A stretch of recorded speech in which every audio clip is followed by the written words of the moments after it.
Hello সবাইকে, welcome back to my channel. তোমাদের আরেকটা নতুন ভিডিওতে জানাই অনেক অনেক ওয়েলকাম। তো তোমরা কেমন আছো? আশা করি সবাই ভালো আছো। কালকে তো প্রচণ্ড ঝড় উঠেছিল, তারপরে সারা ঘর বাড়ির অবস্থা প্রচণ্ড খারাপ ছিল, পাতা টাতা ঢুকে একদম যাত্রা অবস্থা ছিল। রাত্রেবেলা কারেন্ট নেই, ঘুমোতে পারছি না মশার জ্বালায়, প্রচণ্ড বিরক্ত করেছে মশা কালকে। তারপরে ভোর 3টের সময় কারেন্ট আসলো, তখন আমরা একটু ঘুমালাম। তো কি করা যাবে, সকাল সকাল তো উঠে পড়তেই হবে, কারণ সোনা তো যাবে অফিসে। তো উঠে পড়লাম, ওর জন্য কিছু খাবার বানালাম। তারপরে আমি বাইরের বাসি কাজ সারলাম, কারণ উঠোনের অবস্থা তো প্রচণ্ড খারাপ, প্রচুর পাতা পড়েছে। তো ওগুলো পরিষ্কার করতে করতে অনেক লেট হয়ে গেল। তো সঙ্গে থাকো, আবার দেখা হচ্ছে একটু পরে। চলো একটু ছাদ থেকে ঘুরে আসি। তো কি সুন্দর ফুলগুলো ফুটেছে, জবা ফুল ফুটেছে এখানে হলুদ রঙের। ছাদে মাঝে মাঝে না সকালবেলা ফ্রেশ হয়ে আসার পরে একটু ছাদে আসি, একটু ঠান্ডা ঠান্ডা হাওয়া দেয়, রোদটা অতটা থাকে না, খুব ভালো লাগে। মা এখানে ফুলগুলো তুলছে পুজোর জন্য, ভাবলাম একটুখানি শর্টগুলো নিই। তো চলো ঘরে চলে এসেছি। এবার পাট শাকগুলো ছাড়িয়ে নেবো। বাপের বাড়ি থেকে যেই পাট শাকগুলো বোন দিয়েছিল, সেই পাট শাকগুলো আজকে ছাড়িয়ে নিচ্ছি, রান্না করব। তো দেখো রান্নাটা মানে এতগুলো পাট শাক সঙ্গে সঙ্গে গলে এটুকুনি হয়ে গেল। বাজার থেকে পাট শাক আনলে না কীরকম যেন ছাড়া ছাড়া থাকে, আর এটা দেখো গলে একটা কেমন ডাল ডাল মতন ব্যাপার, ঘ্যাট টাইপের হয়ে গেছে।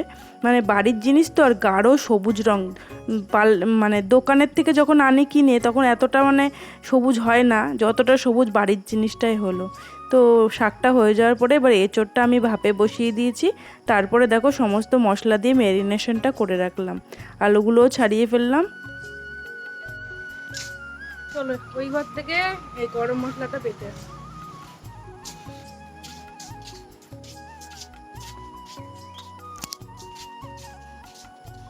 দরজাটা লাগিয়ে দিয়ে আয়।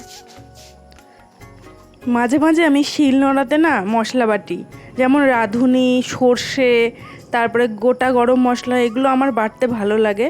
এগুলো মিক্সিতে হয়ও না একটুকুনি, আর মাঝে মধ্যে শিল নোড়াতে বাটলে না মনে হয় যে আগের দিনগুলো কীরকম ছিল, আর এখন দিনগুলো কত সহজ হয়ে গেছে। একটা সময় তো ছিল যে আমার ঘরে মিক্সি ছিল না, তখন তো আমি পাটাতেই বসে বাটতাম। আমাদের পাটাটা অনেক বড় ছিল, আর এটা মামির পাটা অনেকটা ছোট। তো গরম মশলাগুলো আমি এখানে বেটে নিচ্ছি। তারপরে ম্যারিনেশন তো করেই রেখে এসেছিলাম, বাইরের আওয়াজটা না ইগনোর করো। ম্যারিনেশন আমি এঁচোড়েরটা করে রেখে এসেছিলাম, ম্যারিনেশনটা অনেকক্ষণ হয়ে যাবে, কিছুটা টাইম তো ওয়েট হয়ে যাবে। তারপরে আমি এঁচোড়টা বসাবো। ততক্ষণে ভাবলাম যে গরম মশলাটা বেটে আনি। তো পুরনো স্মৃতিগুলো মনে পড়ে। এই ছোট মানে এই পুরনো ঘরে আগে আমি থাকতাম, এখন নতুন ঘরে থাকি। মা এখনও থাকে, আবার নতুন ঘরেও থাকে, কিন্তু নতুন ঘরে আমি বেশি থাকি। তো একটু রিল্যাক্সেশনের জন্য এখানে বসে বসে খেয়ে নিই। সকালের ব্রেকফাস্ট হলো আমার আজকে কলা আর মুড়ি। তিতলিও কিচ্ছু খেলো না, ও লাড্ডু আর কলা এইগুলোই খেলো আজকে। ভাতটা তো আমার হয়ে গেছে, তবে ও কিছু খেলো না। তো চলো রেস্ট নেওয়ার পরে আবার কাজে লাগতে হবে। তো কড়াইটা তাহলে বসিয়ে দিই, তেলটাও দিয়ে দিলাম, আলুগুলো ভেজে নিচ্ছি। ভাজাও হয়ে গেল এর মধ্যে কথা বলতে বলতে। তোমাদের সঙ্গে কথা বলতে বলতে কাজটা যা এগিয়ে যায় না, কাজের কাজ মনে হয় না। আর এই ভিডিওগুলো আমি ভালোবেসে যখন করি তখন আরও বেশি আনন্দ মনে হয়, আর যখন তোমরা কমেন্ট করো না তখন যেন মনে হয় আরও একটা ভিডিও বানাই। চিংড়ি মাছগুলো দিয়ে দিলাম। এবার চিংড়ি মাছগুলো হালকা ভেজে নেব। বেশি চিংড়ি মাছ ভাজলে না টেস্টটা নষ্ট হয়ে যায়, হালকা ভেজে নিতে হয়। এটাই তো আমি শিখেছি, তোমরা কীরকম করো আমাকে জানিও। হালকা একদম কম আঁচে আমি ভেজে নেব, তারপরে সবজির মধ্যে দেবো, মানে এঁচোড়ে দিয়ে দেবো। তো পুরনো ঘরের কথাগুলো বলতে বলতে মনে হচ্ছে যে পুরনো ঘরে একসময় আমার অনেক স্মৃতি আছে। পুরনো ঘরের সঙ্গে আমার বিয়ের পরে 10 বছর আমি ওই ঘরেই কাটিয়েছি। 2 বছর হলো আমি নতুন ঘরে এসেছি, তখন তো ভিডিও বানাইনি, বানালে হয়তো তোমরা দেখতে। আমার গৃহপ্রবেশের ভিডিও আছে আমার আরেকটা চ্যানেলে। আমার আরেকটা চ্যানেলের নাম হলো রিম্পিস মেকওভার। কেউ যদি দেখতে চাও তাহলে বলো, আমি লিংক দেবো। বলতে বলতে আমার চিংড়ি মাছ ভাজা হয়ে গেল, আর আমি গোটা গরম মশলা ফোড়ন দিয়ে দিয়েছি। আর এবার দিয়ে দেবো ম্যারিনেট করা এঁচোড়গুলো। একদম এঁচোড়টা অন্যরকম রান্না করার চেষ্টা করলাম। এর মধ্যে দিয়েছি পোস্ত আর চারমগজ, আর দিয়েছি কাজু বাদাম, পেঁয়াজ বাটা, রসুন বাটা, লঙ্কা বাটা, আদা বাটা, জিরে বাটা আর ধনে বাটা। এগুলো দিয়ে ম্যারিনেট করে রেখেছি। এবার আস্তে আস্তে কষবো। জল অল্প একটু বাটি ধোয়া জলটা দিয়ে দিলাম, তারপরে ঢাকা দিয়ে দিয়ে আস্তে আস্তে কষবো। যেহেতু আমি এঁচোড়টা ভাজিনি, সেহেতু ভাপানোর পরে তো বেশি সেদ্ধ করিনি, হালকা একটু ভাপিয়ে নিয়েছিলাম জাস্ট। এবার আস্তে আস্তে করে পুরো তরকারিটা ভালো করে কষিয়ে সুন্দর করে যখন একদম কষে তেল ছেড়ে ছেড়ে যাবে না, তখন জল দিয়ে অল্প একটু জল দিয়ে ফুটিয়ে নামিয়ে রাখতে হবে। আমি এইভাবে একটু অন্যরকম করে চেষ্টা করলাম, কেমন হয়েছে খেয়ে বলছি তোমাদের, ভালোই লেগেছে আমার কাছে খেতে। একটু অন্যরকম, মানে পোস্ত আর ওই চারমগজ আর কাজু বাদামের জন্য একটু অন্যরকম ফ্লেভার এসছে, আমার তো ভালোই লেগেছে।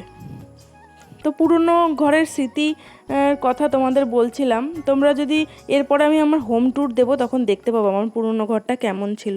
তো বলতে বলতে আমার এঁচোড় কমপ্লিট হয়ে গেছে। এরপরে আমি স্নানে চলে যাব, এদিকে কাজ সেরে তারপরে স্নানে যাব। তো এর মধ্যে আমার স্নানও হয়ে গেছে, মাথাটা মুছে নিচ্ছি। এদিকে মাথা মুছে নেওয়ার পরে তিতলি বলল খেতে দাও মা, তো ওকে খেতে দিয়ে দিলাম। আজকে মনে হচ্ছে আর পার্লারে যাওয়া হবে না, কারণ আমার শরীরটা ভীষণ খারাপ লাগছে আজকে, টায়ার্ড লাগছে। আগের দিন অনেক রাতে ঘুমিয়েছি তো। বলতে বলতে সন্ধে হয়ে গেল। সন্ধে পুজো দিয়ে এসে এবার একটু মুড়ি মেখে নিলাম। আর সোনায় নিয়ে এসেছিলো হিঙের চপ আর সিঙ্গারা।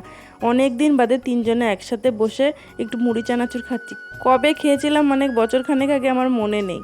মাকে বললাম আসতে, মা ওই ঘরে বসে টিভি দেখছে। তো আমরা তিনজনাই বসে পড়লাম। আর কেউ আসলো না, বলেছিল যে চা বানাবে, কেউ চা খাবে না গরমের মধ্যে। ওই জন্য সোনা আর চা বানালো না, কারণ চাটা ওই বানায়, ও বলে যে আমার চা বানাতে ভালো লাগে। তো এখানে সবাই মিলে খাওয়ার পরে রাত হয়ে গেছে। আমার মনে নেই, আমি মেশিনে না কতগুলো জামা কাপড় দিয়েছিলাম, ওগুলো একটু ধুতে বসিয়ে দিলাম।